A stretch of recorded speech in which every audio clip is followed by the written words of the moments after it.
প্রিয় অষ্টম শ্রেণীর শিক্ষার্থী বন্ধুরা, তোমরা কেমন আছো? আশা করি ভালো আছো। আমার সামনে হিন্দু ধর্ম শিক্ষায় আসল প্রশ্নটি রয়েছে, যেটি তোমাদের গতকাল কাজে লাগবে। ষান্মাসিক সামষ্টিক মূল্যায়ন 2024 বিষয় হিন্দু ধর্ম শিক্ষা অষ্টম শ্রেণীর শিক্ষার্থীদের জন্য নির্দেশনা। এখানে তোমাদেরকে শিক্ষার্থীর নাম, তোমার নাম লিখতে বলা হবে, বিদ্যালয়ের নাম বলতে হবে, রোল নাম্বার লিখতে বলা হবে, শাখার নাম লিখতে বলা হবে। চলে আসি প্রশ্নে। ধরে নাও আজ তোমার জন্মদিন। তোমার অনেক দিনের শখ একটা দামি জামা কিনবে, কিন্তু দোকান গিয়ে তুমি দামি জামা কিনতে রাজি হলে না। তুমি বললে, আমাকে বরং কম দামের একটি জামা কিনে দাও। তোমার বাবা মা তোমার কথায় অবাক হলেন। তারা জানতে চাইলেন তুমি কেন এরকম বলছো। তুমি বললে, আমার তো অনেক জামা আছে, প্রতি বছর আমার জন্মদিনও পালিত হয়, কিন্তু আমার বন্ধু জন্মদিন কখনো পালিত হয় না। আগামীকাল ওর জন্মদিন, কম খরচে একটা জামা কেনার পর বাকি যে টাকা থাকবে সেটি দিয়ে আমি ওর জন্য একটি জন্মদিনের উপহার কিনতে চাই। আমার অন্য বন্ধুরাও ওর জন্য উপহার আনবে। আমরা স্কুলেই ওর জন্মদিন উদযাপন করে আনন্দ করব। আমাদের ধর্মগ্রন্থেও নিজেদের আনন্দ সবার সঙ্গে ভাগ করে নেওয়ার কথা বলা রয়েছে।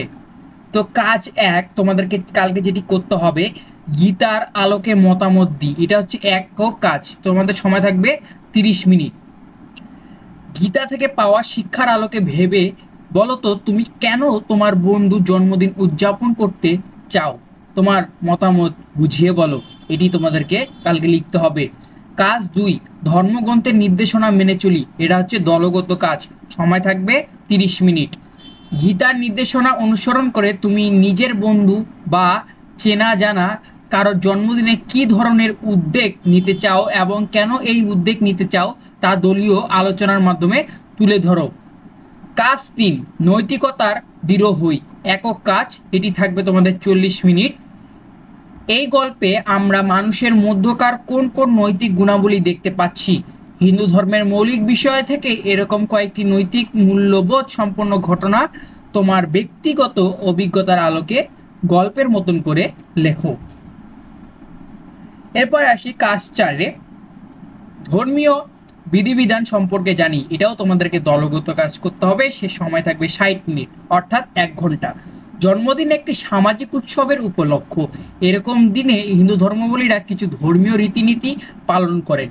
হিন্দু ধর্মে এরকম অনেক সামাজিক এবং ধর্মীয় উৎসব অনুষ্ঠান আছে। এই বিষয়ে তোমরা জোড়ায় দলে আলোচনা করো। তারপর এককভাবে এরকম উৎসব অনুষ্ঠানের রীতিনীতি একটি ছক তৈরি করে পূরণ করো। নমুনা ছক দিয়ে রেখেছে তারা। উৎসব অনুষ্ঠানের নাম লিখতে হবে, উৎসব অনুষ্ঠানের রীতিনীতিগুলো লিখতে হবে। কাজ 5, লিফলেট তৈরি করি। এটা দলগত হবে এবং একক কাজও হবে। আমরা সাধারণত পায়েস খেয়ে, কেক কেটে নিমন্ত্রণদের আপ্যায়নের মাধ্যমে জন্মদিন উদযাপন করি। তবে তোমরা তোমাদের বন্ধু জন্মদিন জনকল্যাণমূলক কাজের মাধ্যমেও স্মরণীয় করে রাখতে পারো। তোমাদের বন্ধুর জন্মদিন উপলক্ষে কি কি জনকল্যাণ কাজে উদ্যোগ নেওয়া যায় সে সম্পর্কে বন্ধুদের সম্পর্কে মত বিনিময় করো। তারপর হিন্দু ধর্মের মৌলিক জ্ঞান ও বিধিবিধানের আলোকে জনকল্যাণমূলক কাজের মাধ্যমে জন্মদিন পালনে মানুষকে উদ্বুদ্ধ করার জন্য প্রত্যেককে একটি করে সচেতনামূলক লিফলেট তৈরি করো। আজ ছিলই তোমাদের গতকালের প্রশ্নপত্র। তো তোমরা এখনো যারা আমার চ্যানেলটি সাবস্ক্রাইব করোনি, অবশ্যই সাবস্ক্রাইব করে রাখো এর উত্তরগুলো পাওয়ার জন্য। এর উত্তরগুলো আমি দিব। তো যারা এখনো আমার চ্যানেলটি সাবস্ক্রাইব করোনি, অবশ্যই সাবস্ক্রাইব করে রাখবে। আর যদি এই ভিডিওটি হেল্পফুল মনে হয়, অবশ্যই ভিডিওটিতে লাইক দিয়ে রাখবে। সবাইকে ধন্যবাদ।